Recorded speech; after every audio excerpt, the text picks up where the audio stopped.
Ethiopia, the nation of fairness, the symbol of freedom, the origin of mankind.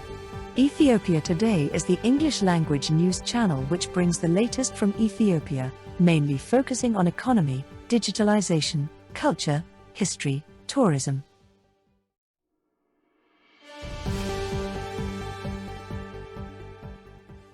While this nation has been tested by geopolitical and proxy wars, and all manners of external and internal challenges including the impacts of COVID-19 and the desert locust epidemic, we are more optimistic about the future of Ethiopia than ever before.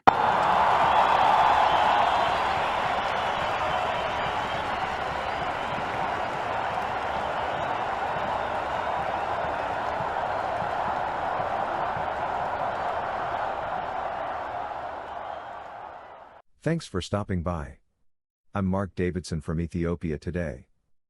Our news today: the private sector of East Africa is well placed to benefit from the AfCFTA. Egypt to take Nile Dam dispute to climate change conference. France and Germany nominate WHO Chief Tedros for a second term. The news in details.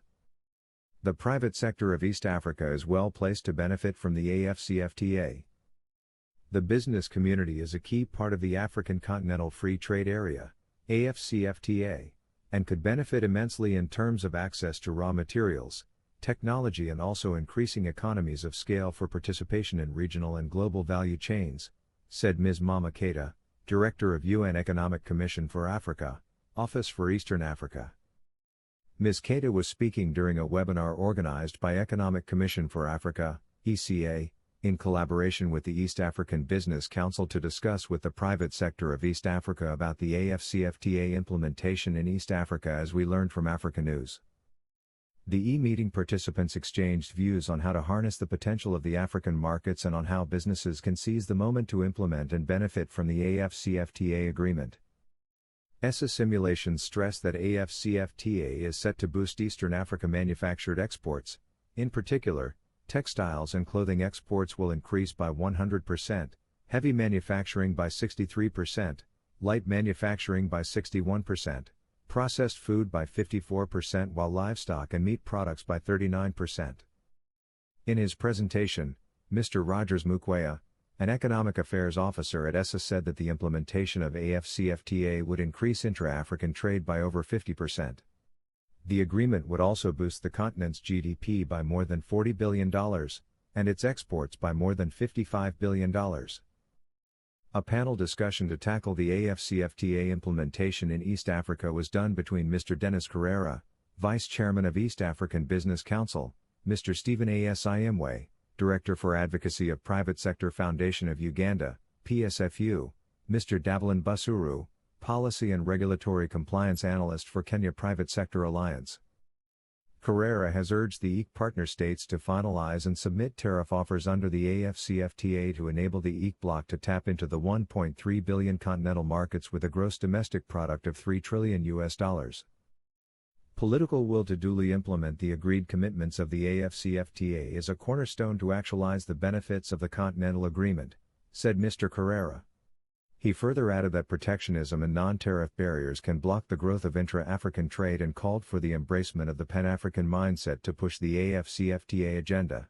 Panelists agreed that the private sector is the engine of Africa's economy, as it accounts for over 80% of total production, 2/3 of total investment, and 3/4 of lending within the economy, according to ESA. The private sector also provides jobs for about 90% of the employed working-age population. ESA stresses that by making African economies more competitive and enabling the development and upgrading of regional value chains, AfCFTA promises opportunities for job creation, dynamic growth and economic empowerment for women and marginalized groups such as refugees and internally displaced persons. Distributed by APO Group on behalf of United Nations Economic Commission for Africa.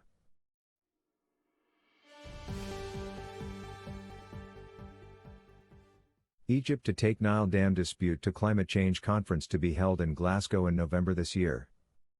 Egypt seeks to include transboundary water conflicts in international climate talks, as it has been engaged in a bitter dispute with Ethiopia over the Grand Ethiopian Renaissance Dam, according to Alamonitor News. The two downstream countries, Egypt and Sudan won a legally binding agreement on the filling and operation of the GERD, which would include an effective and binding mechanism for settling future disputes.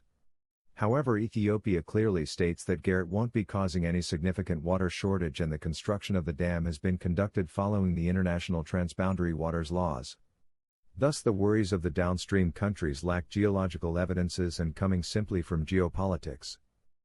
Furthermore, Ethiopia argues that the $5 billion dam, whose construction has reached 80% completion, is important to the country's economic development and power generation. The Democratic Republic of the Congo, current chair of the AU, is making efforts to revive talks between the three countries.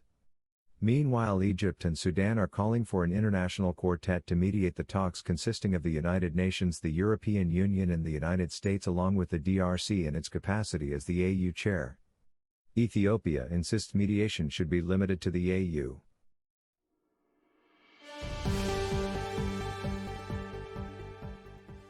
Finally, France and Germany nominate WHO chief Tedros for a second term. Germany and France say they and other European Union countries have nominated Tedros Adhanom Ghebreyesus of Ethiopia for a second term as Director General of the World Health Organization, according to the ABC News.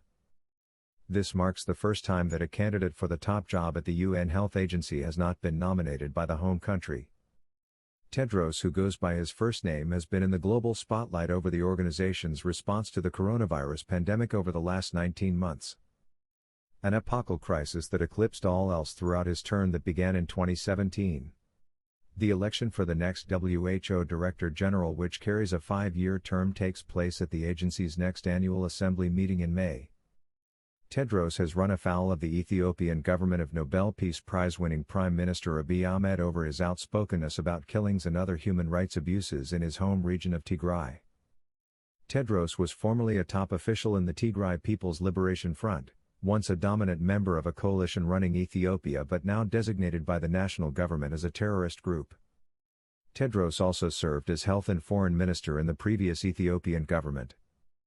The diplomatic missions of France and Germany to UN institutions in Geneva announced their support for Tedros on their Twitter feeds after a deadline for candidacies for the Director General post expired on Thursday. On its website, the WHO has said it doesn't plan to announce the full list of candidates until November, but some diplomatic officials have suggested that he may not have any competition.